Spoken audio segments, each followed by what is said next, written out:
का संकीर्तन करते हुए सुदामा जी चले जा रहे हैं। शरीर में ताकत नहीं है, कई दिनों से जल पी करके ही काम चला रहे हैं, भोजन नहीं मिला है, लेकिन हृदय में इतना उत्साह है, इतना आह्लाद है सुदामा जी के, आज कृष्ण का साक्षात्कार होगा। कृष्ण के मिलन की लालसा हृदय में जागृत है। शरीर में ताकत नहीं है, लेकिन जब कृष्ण का स्मरण आता है तो उमंग उमंग करके चलते हैं। सुदामा चले जा रहे हैं, मार्ग में एक नदी मिल गई सुदामा जी, और नदी में अथाह जल बह रहा है।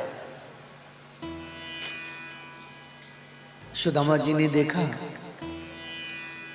इतना जल इसमें बह रहा है, मैं इसको पार कैसे करूंगा, तैरना भी नहीं जानता।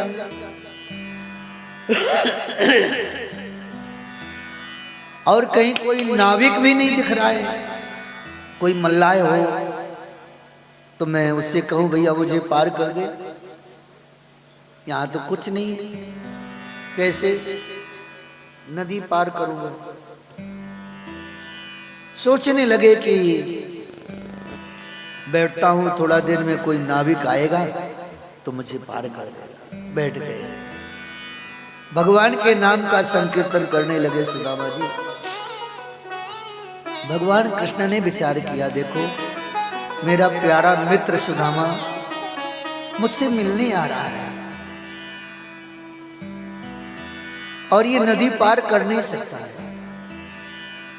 भगवान कृष्ण ने विचार किया, क्या मैं इतना नहीं कर सकता? भगवान कृष्ण स्वयं मल्लाह बन गए, सुंदर सा रूप धारण किया मल्लाह का, सुंदर सी नाव लेकर के उसी नदी में प्रकट हो गए। आवाज लगाई, अरे भैया कोई है, पल्ली पार जावे बारो। सुदामा जी उठ के खड़े हो गए, अरे आ गए भैया, वाह भैया तेरी खूब जय होए, हमें पार कर देंगे? हाँ बाबा आओ बैठो। सुदामा जी नाव में बैठ गए, मल्लाह को देख रहे सुदामा जी, कितना सुंदर मल्लाह है, बार बार देख रहे हैं, सोचते हैं ऐसे ही तो हमारा कृष्ण भी है, लेकिन फिर सोचते हैं कि एक जैसे शकल के कभी कभी दो दो आदमी भी होते हैं। सुंदर है, अच्छा है। मल्लाह ने कहा, बाबा कहाँ जाना है? भैया हमें द्वारिका जाना है। जो कृष्ण है ना द्वारिका के राजा, वह हमारे बचपन के मित्र है, सखा है, एक साथ पढ़ते थे गुरुदेव के पास। सारी बात बता दी सुदामा जी। अच्छा, तब तो बाबा आप बड़े अच्छे मित्र के पास जा रहे हैं। हाँ भैया, उन्होंने बुलाया है तब जा रहा हूं, मैं ऐसे नहीं जाता। वो स्वयं ब्राह्मण को भेज करके मुझे बुलवाया है। अच्छा, तो बाबा हम जैसे आपको पल्ली पार कर देंगे तो आप हमें देंगे क्या उतराई में? सुदामा जी ने वो चाल मुट्ठी चावल की पोटली निकाली, बोले लाला मेरे पास बस यही है, मैं भेंट के रूप में ले जा रहा हूं, अब चाहे तू खा ले या मैं द्वारिका ले जाऊं। मल्लाह भगवान ने विचार किया, देखो सुदामा जी कितने उदार है।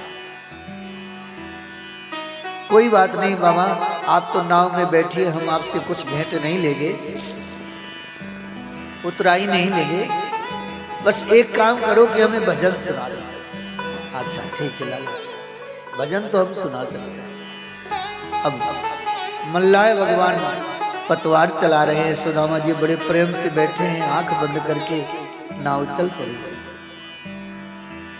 सांवरिया ले चल पल्ली पार, सांवरिया ले चल पल्ली पार, सांवरिया ले चल पल्ली पार, सांवरिया ले चल पल्ली जहाँ विराजे राधा रानी, जहाँ विराजे राधा रानी, जहाँ विराजे राधा रानी, जहाँ विराजे राधा रानी, अलबेली सरकार सवरिया ले चल पल्ले पार। सवरिया ले चल पल्ली पार, सवरिया ले चल पल्ली पार।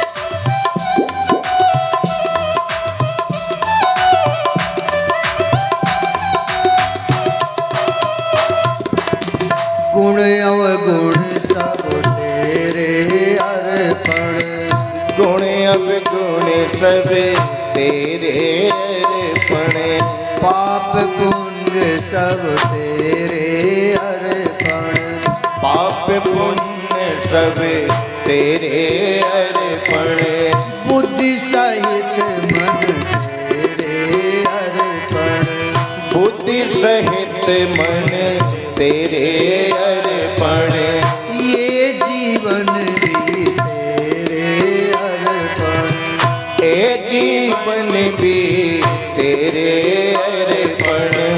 मैं तेरे चरणों का सेवक, मैं तेरे चरणों का सेवक, मैं तेरे चरणों का सेवक, मैं तेरे चरणों का सेवक। तू मेरा प्राणनाथ संवरिया ले चल पल्ले पार।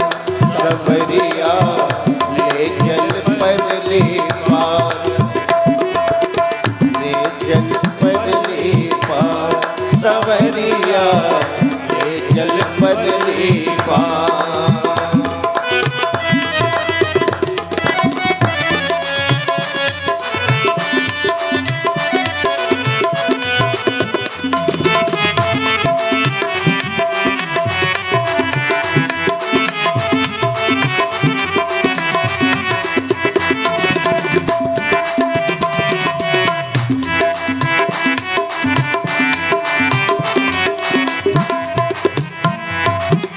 तेरी आस लगा बैठा हूँ, तेरी आस लगा बैठा हूँ, लज्जाशील लुटा बैठा हूँ, ओ लज्जशील लुटा बैठा हूँ, तुम संग ने लगा बैठा हूँ, तुम संग ने लगा बैठा हूँ, अपना आप कहाँ बैठा हूँ, अपना आप गवा बैठा हूँ। मेरे प्रियतम मेरे माई, मेरे प्रीतम मेरे माई, मेरे प्रीतम मेरे माई, मेरे प्रीतम मेरे माई। कर दो नैया पार सवरिया ले चल पल्ले पार। सवरिया ले चल पल्ली पार, सवरिया ले चल पल्ली पार, ओ सवरिया ले चल पल्ली पार। जहाँ विराजे राधा रानी, जहाँ विराजे राधा रानी, जहाँ विराजे राधा रानी, जहाँ विराजे राधा रानी, ममतामयी सरकार सवरिया ले चल पल्ले पार। सवरिया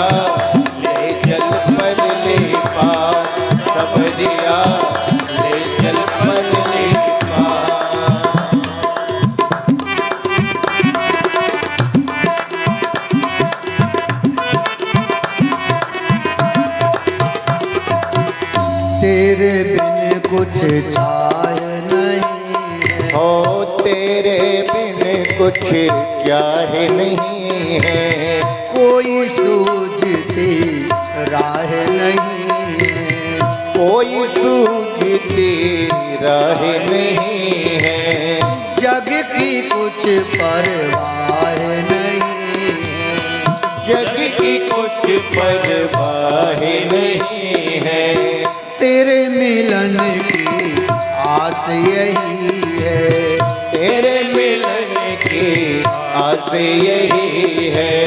बहुत हुआ अब हार गया मैं, बहुत हुआ अब हार गया मैं, बहुत हुआ अब हार गया मैं, बहुत हुआ अब हार गया मैं, क्यों छोड़ा मजेदार संवरिया, ले चल पल्ले पार, सवरिया ले चल परले पार, सवरिया ले चल परले पार।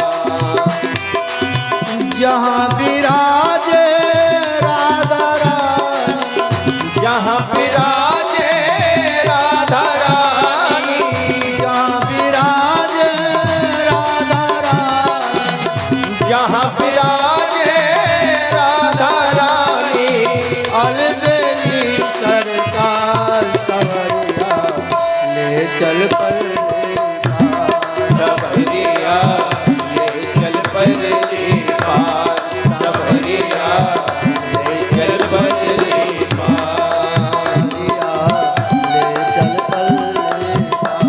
सवरिया ले चल पल्ले पार, सवरिया ले चल परले पार, सवरिया ले चल परले पार। हमने अपने आप की सौंप दिया आपको डोर, अब मर्जी है आपकी, ले जाओ जिस वो, सवरिया ले चल परले पार, सवरिया ले चल परले पार, सवरिया ले चल परले पार। सुदामा जी को भगवान ने, मल्लाय भगवान ने नाव से पार कर दिया। जैसे ही पल्ली पार नाव पहुंची, मल्लाय भगवान बोले बाबा आप आ गए। सुदामा जी उतर के नदी के तट पर खड़े हो गए। श्याम सुंदर ने साष्टांग लेट करके प्रणाम किया मल्लाय भगवान ने सुदामा जी के चरणों में, और सुदामा जी दोनों हाथों से आशीर्वाद दे रहे हैं, भैया तू खूब चिरंजीवी रहे, तेरी खूब नाव चले, हमारा आशीर्वाद है। मल्लाय भगवान हाथ जोड़ के कहते हैं बाबा बस यही आशीर्वाद दो, मेरी नाव खूब चले, मेरा बहुत बड़ा परिवार है ना, इसलिए नाव चलेगी तो मेरे परिवार का भरण पोषण होगा, नहीं तो महाराज मैं कैसे चलाऊंगा। अब सुदामा जी को क्या पता कि इसका ये कौन है। सुदामा जी मल्लाय को दर्शन करके चले, और जब थोड़ा दूर चले तो मन में आया कि एक बार तो और मल्लाय का दर्शन हो जाए। मुड़ करके देखा तो ना नाव ना मल्लाय। भगवान ने सुदामा को नदी पार कर दिया। थोड़ा चले, कुछ राहगीर मिले, उन पथिकों से पूछा भैया मुझे द्वारिका जाना है, कितना दूर है। राहगीरों ने कहा बाबा आपकी चाल को देख करके बताएं, आपको 6 महीने लग जाएंगे द्वारिका पहुंचने। सुदामा जी सोचने लगे 6 महीने में तो मेरी अस्थियां भी द्वारिका नहीं पहुंच पाएंगी, हफ्तों से भोजन नहीं मिला है, जल पी करके चल रहा हूं, मुझ में सामर्थ्य नहीं है कि मैं द्वारिका पहुंच सकूं। सुदामा जी एक वृक्ष के नीचे बैठ गए और बोले, लाला तेरी गरज होए तो ले जा, मैं तो नहीं आ सकता तेरी द्वारिका। हट करके सुदामा जी बैठ गए और थके हुए सुदामा जी अपनी पगड़ी उतारी, आधी पगड़ी बिछाई, आधी ओढ़ ली, सो गए। श्याम सुंदर ने विचार किया, सुदामा द्वारिका नहीं आएंगे, इनकी दरिद्रता दूर नहीं होगी, इनकी गरीबी दूर नहीं होगी, इसलिए सुदामा जी का द्वारिका आना अनिवार्य है। सुदामा जी को लाने के लिए भगवान ने गरुड़ को भेजा, जाओ गरुड़, मेरे प्यारे मित्र सुदामा मार्ग में हैं, हुलिया बताया, और मेरे प्यारे सुदामा को लेकर के तुम द्वारिका आया। जिस गरुड़ की पीठ पर भगवान नारायण स्वयं विराजते हैं, उस गरुड़ की पीठ पर आज सुदामा जी को रखा, बैठाया है।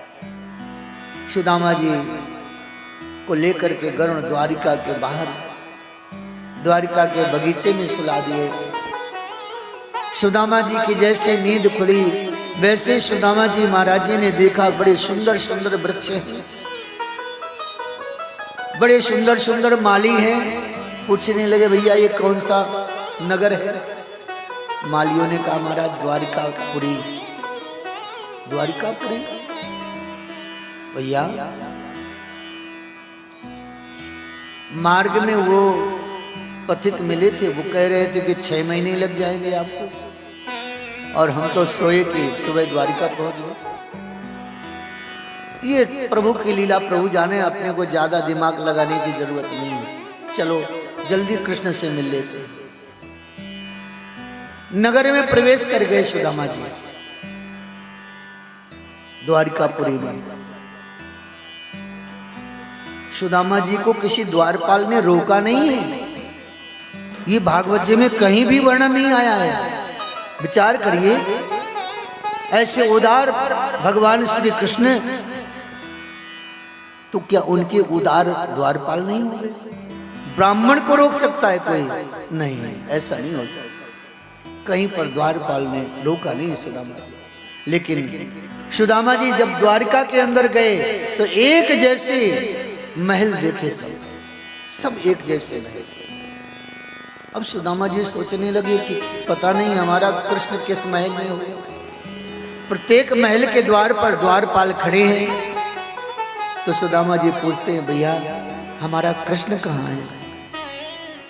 द्वारपाल कहता है, महाराज क्या कह रहे हैं, ऐसे बोलते हैं क्या? हाँ भैया, हमारा बचपन का यार है कृष्ण, यहीं रहता है, द्वारिका में है, यहाँ का राजा है वे। द्वारपाल ने सुदामा जी को प्रणाम किया, बोले महाराज अगर आप मुझे अनुमति दें तो मैं जाके सूचना कर दूं। हाँ हाँ जा बेटा जा। द्वारपाल गए अंदर, जाकर के देखा अंतःपुर में भगवान कृष्ण अपनी अष्टपट रानियों के बीच में बैठे हुए चौपर खेल रहे हैं। द्वारपाल ने जाके प्रणाम किया, प्रभु महल के द्वार पर एक दुबला पतला गरीब ब्राह्मण खड़ा है, श्याम सुंदर कृष्ण चौपर खेल रहे हैं और सुनते जा रहे हैं द्वारपाल के वचनों को। द्वारपाल ने कहा, शीस पगा न जगा तन में, के ही ग्राम से आए बस्यो के ही धामा। धोती फटी सिलटी दुपटी, अरुपान उपान की नहीं सामा। द्वार खड़ो द्विज दुर्बल एक, रह्यो चकिसो वसुधा अभिरामा।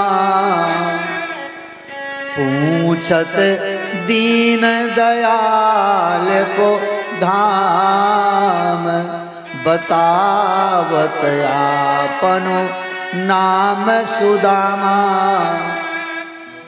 प्रभु उसने कोई परिचय नहीं दिया, बस ये बताया है कि मेरा नाम सुदामा है। सुदामा नाम सुनते ही कृष्ण चौपर को फेंका, एक तरफ दौड़ पड़े।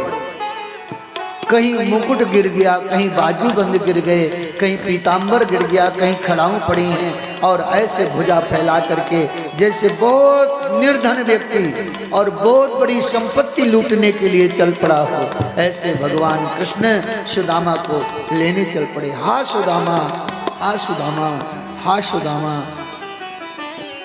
और सुदामा जी द्वार पर खड़े हैं, सर झुकाए हुए हैं, जय श्री कृष्ण, जय श्री कृष्ण, जय श्री कृष्ण जप रहे हैं। जैसे ही कृष्ण को देखा सुदामा जी दौड़े, वहां से कृष्ण दौड़े आ रहे हैं और ऐसे मिल गए जैसे दो समुद्र महाराज मिल जाए। गोद में उठा लिया सुदामा जी को कृष्ण, हृदय से लगा लिया। अपने अंतःपुर में ले आए, निज महल के अंदर अपने निज सिंहासन में सुदामा जी को विराजमान किया। सुदामा जी ने कृष्ण का वैभव देखा और कृष्ण की उदारता, कृष्ण का प्रेम देखा। बचपन में जो प्रेम था कृष्ण का, उससे कहीं इतना भी कम नहीं हुआ है, बढ़ा हुआ प्रेम नहीं। लोगों के पास संपन्नता आ जाने के बाद वह भूल जाते हैं गरीब मित्र को, कृष्ण भूले नहीं। सुदामा जी को सिंहासन में बैठा दिया। रुक्मणी आदि रानियां देख रही हैं, ऐसा विपन्न ब्राह्मण जिसके शरीर में, तन में कपड़े नहीं हैं, दुबला पतला शरीर है, लेकिन मुख से जय श्री कृष्ण का बराबर उच्चारण हो रहा है। रोम रोम से सुदामा जी के जय श्री कृष्ण का शब्द निकल रहा है। ऐसा नाम जपा सुदामा जी।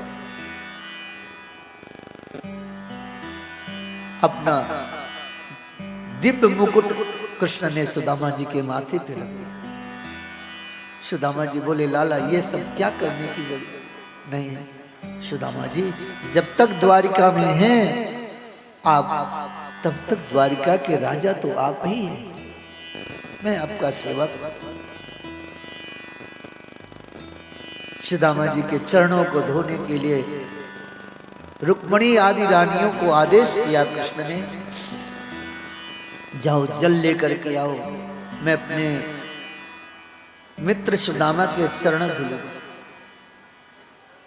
रुक्मणी सोचती जा रही है, हे भगवान पता नहीं हमारे स्वामी को क्या हो गया है, ऐसे गरीब ब्राह्मणों को सिंहासन में बैठा दे। ऐसे सोचती चली जा रही।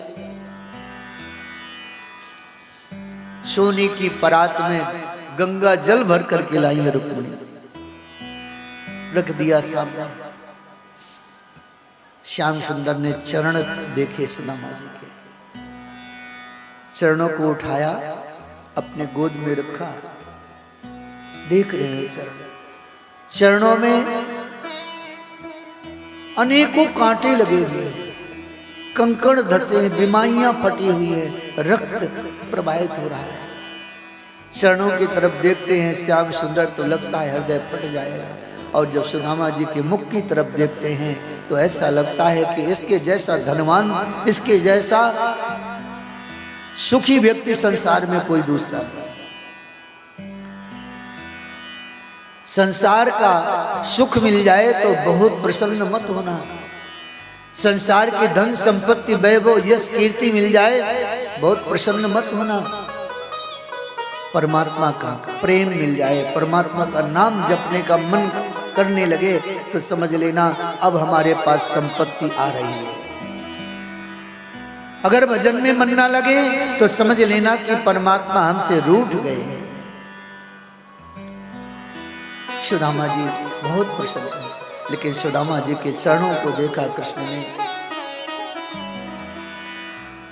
हाय सुदामा के दीन दशा, अकरुणा करके करुणा निधि रोए, पानी परात को हाथ छुए। रुक्मणी के लाई में गंगा जल को स्पर्श नहीं किया श्याम सुंदर ने, क्या किया? नैनन के जल सो पग धोए। भगवान ने नेत्रों के जल से सुदामा जी के चरण धोए। यहां एक भाव और आता है, भगवान कृष्ण ने उस गंगा जल से सुदामा के चरण क्यों नहीं धोए? इसलिए नहीं धोए, ये गंगा जल कहां से आई है? गंगा जी ब्रह्मा जी के कमंडल से आई है ना। और ब्रह्मा जी के कमंडल में कहां से आई है? भगवान के चरण से आई है। जब भगवान ने वामन रूप धारण किया बलि को छलने के लिए, तो अपना दूसरा पग जब ब्रह्मलोक भेजा, तो ब्रह्मा जी ने भगवान नारायण के चरण से के अंगूठे का प्रक्षालन किया, कमंडल में रखा, वो गंगा जल। एक विशेष बात है, देखो ध्यान रखना है, बड़ी मार्मिक बात है। भगवान चरण का जल गंगा जी हैं, भगवान के चरणों का जल। तो भगवान कृष्ण ने विचार किया, अगर मैं इस गंगा जल से ब्राह्मण के चरण धुलता हूं तो मुझ ऐसा दोषी कौन होगा? मैं अपने चरणों के जल से ब्राह्मण के चरण कैसे धुला जा सकता है? ब्राह्मण के चरणों को धोने के लिए तो चरणों का जल नहीं, नेत्रों का जल चाहिए। इसलिए भगवान ने अपने नेत्र के जल से सुदामा जी के चरण प्रक्षालित किए, गंगा जल से नहीं धोए। चरण धुलने के बाद में फिर सुदामा जी को प्रेम से पैर दबाने लगे। थक गए होंगे सुदामा जी, चरण दबाने लगे। और चरण दबाते जा रहे हैं श्याम सुंदर, पूछते जा रहे हैं, सुदामा जी ये बताओ तुमने ब्याह कर लिया है? सुदामा जी बोले, हाँ लाला, मेरी तो इच्छा नहीं थी, पिताजी नहीं माने, ब्याह कर दिया। तेरे 4 भतीजे हैं और तेरी भाभी का नाम है सुशीला।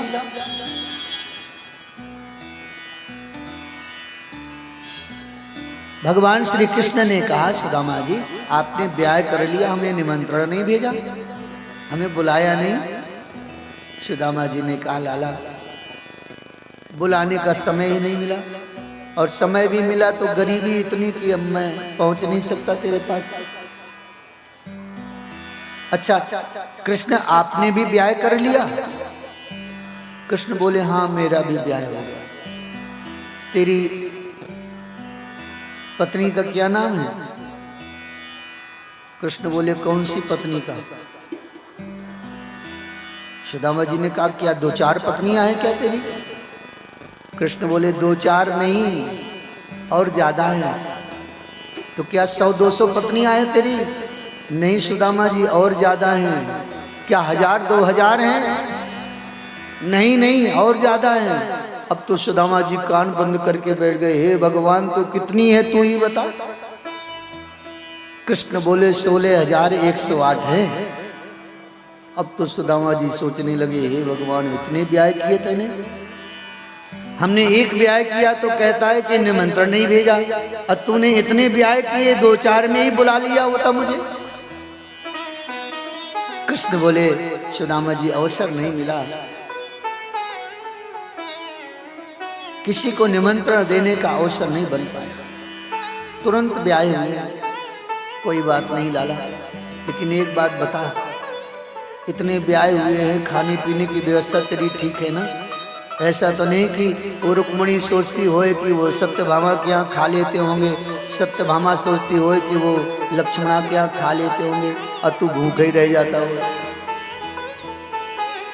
कृष्ण बोले, नहीं सुदामा जी, सो तो सेवा तो खूब हो रही है, सब रानियां खूब सेवा कर रही हैं। अब तो सुदामा जी बड़े प्रसन्न हुए। कृष्ण ने कहा, सुदामा जी एक बात बताओ, जब आप चले थे तो भाभी ने कुछ भेंट दिया है? अब सुदामा जी सोचने लगे, ये भेंट की बात करने लगा। और इसकी रानियां तो देखो कितनी महंगी महंगे वस्त्र आभूषण पहने हैं, इनके सामने मैं 4 मुट्ठी टूटे चावल दूंगा तो ये सब क्या कहेंगे? मैं तो गरीब ब्राह्मण हूं, कोई बात नहीं, लेकिन मेरे लाला की बड़ी बदनामी होगी, इसलिए एकांत में भेंट देंगे कृष्ण को। सबके सामने नहीं। सुदामा जी बात को बदलना चाहते हैं। कृष्ण, जब हम लोग बचपन में गुरु जी के पास रहते थे तो कितना आनंद आता था। कृष्ण बोले वो तो बात ठीक है, भेंट क्या लाए हो ये बताओ पहले। अब सुदामा जी सोचने लगे क्या करें, तो जहाँ पे वो 4 मुट्ठी चावल की पोटली थी उसको दबाए हुए थे सुदामा जी।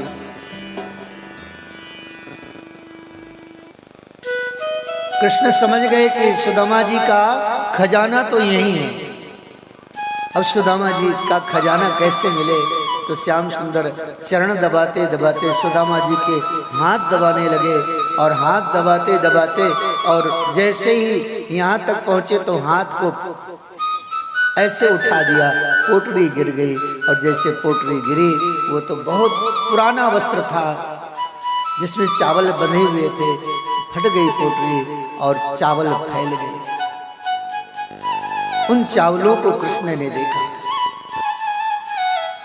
छोटे छोटे टुकड़े हैं चावलों के।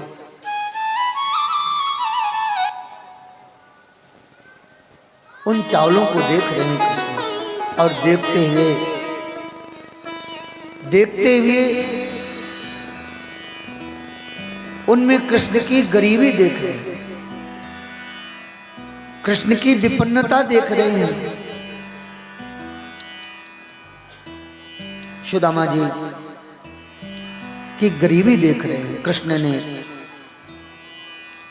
उनमें से एक मुट्ठी चावल लिया और एक मुट्ठी चावल को देख करके कहा, लक्ष्मी तो मेरे सुदामा के पास 1 लोक की संपत्ति भेज गई। 1 मुट्ठी चावल को मुख में डाला, 1 लोक की संपदा भगवान कृष्ण ने सुदामा के पास पहुंचा दी। दूसरा मुट्ठी चावल उठाया,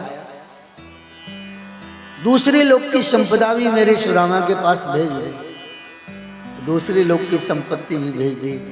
तीसरा मुट्ठी चावल उठाया, जैसे ही श्याम सुंदर मुख में डालने वाले थे, रुक्मणी ने हाथ पकड़ लिया। नाथ, ब्राह्मण देवता के लाए हुए प्रसाद को अकेले ही आरोप जाएंगे? हम लोग भी आपकी अर्धांगिनी है, हमें भी तो थोड़ा थोड़ा मिलना चाहिए। मानो प्रत्यक्ष रूप में, प्रकट रूप में रुक्मणी ने ये कहा, लेकिन अंतर से कह रही हैं कि नाथ, ये इन्हें तीनों लोक की संपत्ति दे दोगे तो हम भिखारी हो जाएंगे। भगवान ने 2 लोक की संपत्ति सुदामा के पास भेज दी।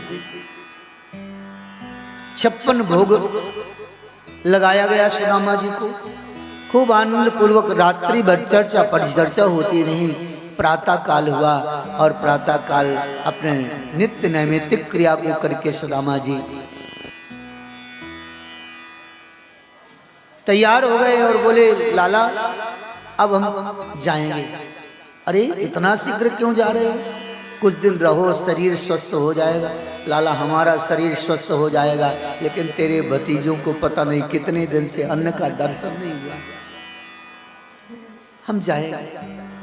गृहस्थ जीवन ऐसा ही होना चाहिए, सुदामा जी जैसे। इतने विरक्त संत हैं सुदामा जी, लेकिन अपने बाल बच्चों को नहीं भुला रहे। चाहिए, सुदामा जी ने कहा कि लाला हम जाएंगे, हमको अपने गृहस्थ जीवन की याद आ रही है। हमारी बेचारी सुशीला कैसे होगी, बच्चे कैसे होंगे। ठीक है, जा रहे हो तो ठीक है। सुदामा जी की वही फटी हुई धोती ला करके दे दिया, लो पहन लो। सुदामा जी ने अपनी वही फटी हुई धोती पहनी। सोचने लगे ये तो कंजूस है, अरे जो पहनाए थे अच्छे वही पहने रहने देता, कैसे पहन लिया अपनी धोती। धोती पहन करके खड़े हो गए, बोले लाला जाऊं? सोचने लगे कुछ भेंट देगा ये। अरे सुशीला ने भेजा ही इसीलिए कि कुछ वहां मिल जाएगा तो अपना गुजर होगा।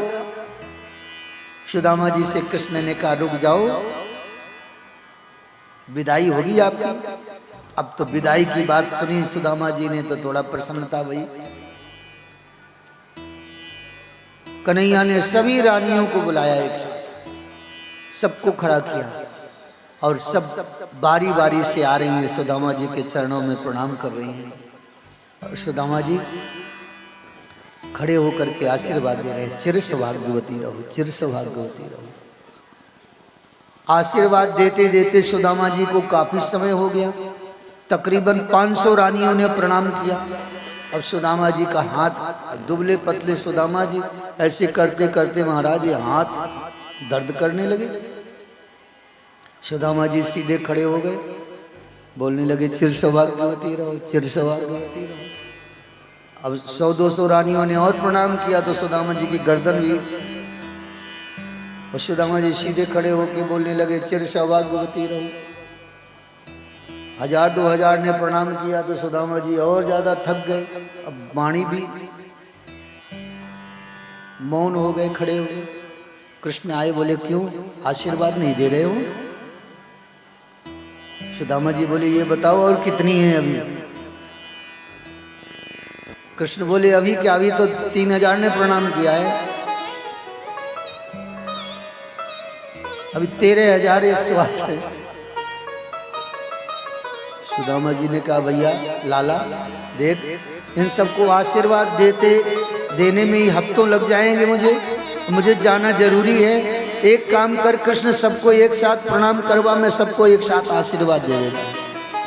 नहीं, एक काम कर कृष्ण, तू प्रणाम कर, मैं तुझे आशीर्वाद दे दूं, सबको मिल जाएगा। सुदामा जी के चरणों में श्याम सुंदर कृष्ण लेट गए, साष्टांग लेट गए, और सुदामा जी आशीर्वाद दे रहे हैं, चिरंजीवी रहो कृष्ण, यशस्वी भव। ये है ब्राह्मण की तपस्या का परिणाम कि परात्पर ब्रह्म जो अखिल ब्रह्मांड नायक है, वो चरणों में लौट रहा है, आनंदित हो रहा है, और वो ब्राह्मण भुजा उठा करके उस ब्रह्म को आशीर्वाद दे रहा है। ये तपस्या का परिणाम। सुदामा जी सोचने लगे, सबने प्रणाम किया लेकिन किसी ने भी एक अठन्नी नहीं दिया। 4 मुट्ठी लेके आए तो वही भी खा करके बैठ गए लोग। अब सुशीला आप जीवन में कभी नहीं भेजेगी कि चले जाओ द्वारिका। लेकिन एक बात है, कृष्ण ने प्यार बहुत दिया, भले ही कुछ नहीं दिया। जाऊं कृष्ण बोले नहीं रुक जाओ, मैं जाऊंगा भेजने के लिए द्वारिका के बाहर। अब सुदामा जी सोचने लगे, इसकी पत्नियों ने नहीं दिया है लेकिन ये जरूर देगा कुछ न कुछ। द्वारिका के बाहर तक कृष्ण भेजने आए, लेकिन कृष्ण ने भी एक चवन्नी नहीं दिया, कुछ नहीं दिया। प्रणाम करके बोले ऐसे सुदामा जी आते रहा करिए। सुदामा जी बोले अब कभी नहीं आएंगे जीवन में। सुदामा जी चल पड़े। अब मन ही मन सोचते जा रहे हैं, कितना प्यार दिया कृष्ण ने, अपने स्वयं के सिंहासन में बैठाया, चरण धोए, कितना प्यार दिया। ये क्या कम है? हमें यही तो चाहिए। धन संपत्ति होगी हमारे पास तो संसार के लोग ऐसे बगुला की तरह हमारी संपत्ति पर नजर रखेंगे, और जब कुछ नहीं होगा कोई देखेगा भी नहीं अपनी तरफ। संसार आपसे प्रेम नहीं करता है भैया। आप सोचे कि संसार के लोग हमसे प्रेम करते हैं ना, झूठ। आपसे कोई प्रेम नहीं करता है, आपकी संपत्ति से, आपके धन से, इस सब से प्रेम होता है। कोई गरीब से प्रेम करे तो समझ लेना कि ये वास्तविक प्रेमी है। अगर धन को देख करके प्रेम प्रकट होए मन में तो समझ लेना कि ये प्रेम नहीं है, ये तो केवल स्वार्थ का प्रेम है, ये इससे कुछ हमें प्राप्त होगा। बोलो जय श्री कृष्ण। सुदामा जी चल पड़े, पहुंच गए अपने नगर में। देखा तो वहां द्वारिकापुरी जैसा ही एक नगर। अरे ऐसा तो नहीं मैं भूल गया हूं, सो गया हूं तो दिशा भ्रम हो गया हूं, द्वारिका की तरफ चल पड़ा हूं। द्वारपालों से पूछा भैया ये कौन सा नगर है? बोले सुदामापुरी। सुदामा जी ने कहा कि नाम तो हमारा ही है। अच्छा सुदामा जी से मिलाओ हमें। बोले वो तो द्वारिका गए। तो महारानी तो होंगे? बोले हाँ महारानी है। बोले जाके बताओ। सुदामा की पत्नी सुशीला के पास द्वारपाल गया, प्रणाम किया। महारानी द्वारपाल, एक दुबले पतले ब्राह्मण आए हैं। सुशीला समझ गई मेरे स्वामी आ गए। हजारों दास दासियों के सहित सुशीला बड़े गाजे बाजे के सहित पूजन की थाल लेकर के पहुंची और द्वार पर खड़े हुए अपने स्वामी को प्रणाम किया। जैसे घूंघट उठाया, देखा सुदामा जी ने, सुशीला, हाँ स्वामी, रात में सोई मैं बिल्कुल भिखारन बन करके, लेकिन सुबह जगी तो महारानी बनी हुई थी। परमात्मा को देते हुए किसी ने नहीं देखा है। देता है तो छप्पर फाड़ के देता है। रात में सोते सोते आपको पता नहीं क्या बना दे। इसलिए अपने विचारों को शुद्ध रखो, अपने व्यवहार को शुद्ध रखो। किसी के प्रति भी बुरा मत सोचो, करने की तो दूर बात है।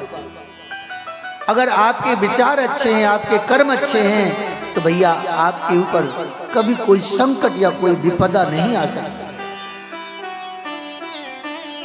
सुदामा जी ने कहा, सुशीला तुझे चाहिए थी संपत्ति तो तुझे ये सब मिल गया है, अब मुझे चाहिए थे कृष्ण तो मुझे कृष्ण मिल गए।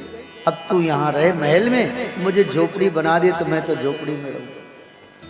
सुशीला ने चरण पकड़ लिए, बोले नाथ आपके ही कृपा से ये सब हुआ है, अगर आप महल में नहीं रहेंगे तो हम भी नहीं रहेंगे।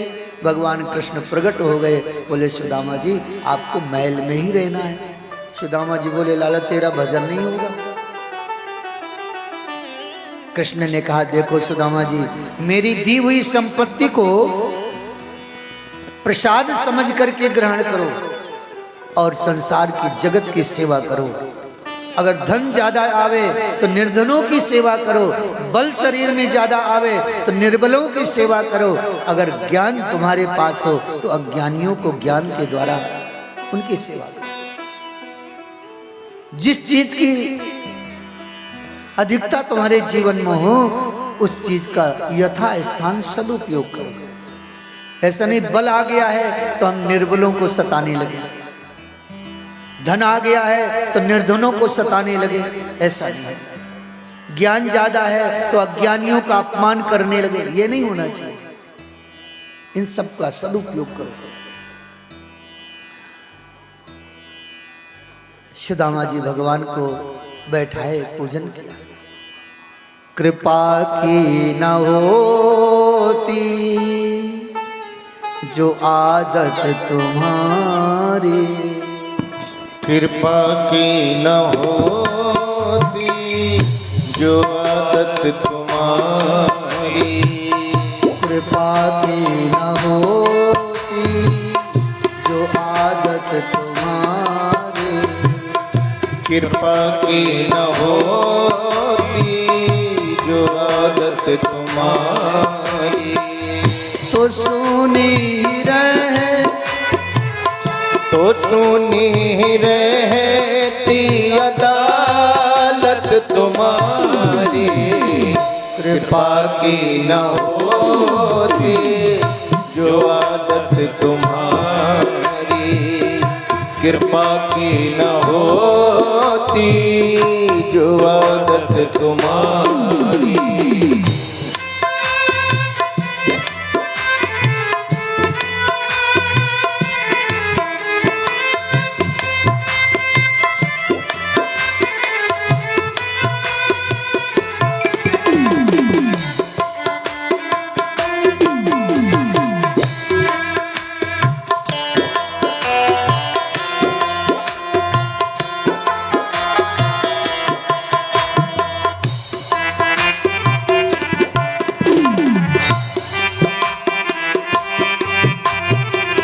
जो दीनों के दिल में जगह तुम न पाते, जो दीनों के दिल में जगह तुम न पाते, जो दीनों के दिल में जगह तुम न पाते, जो दीनों के दिल में जगह तुम न पाते, तो किस दिल में होती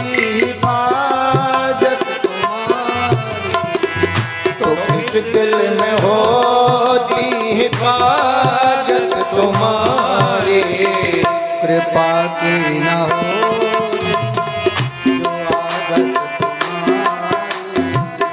कृपा की न होती जो आदत तुम्हारी।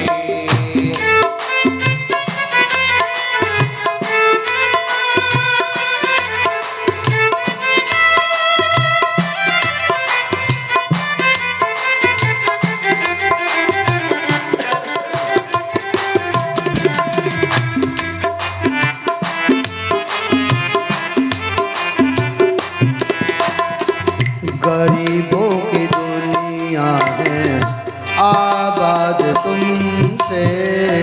गरीबों की दुनिया है आबाद तुमसे। गरीबों की दुनिया है आबाद तुमसे। गरीबों की दुनिया है आबाद तुमसे। गरीबों से है ये गरीबों से है बादशाहत तुम्हारी। गरीबों से है बादशाहत तुम्हारी। कृपा की न होती जो आदत तुम्हारी। कृपा की न होती जो आदत तुम्हारी। तो सुनी ही रहती अदालत तुम्हारी। तो सुनी रहती अदालत तुम्हारी। कृपा की न होती जो आदत तुम्हारी। कृपा की न होती जो आदत तुम्हारी। जो आदत तुम्हारी।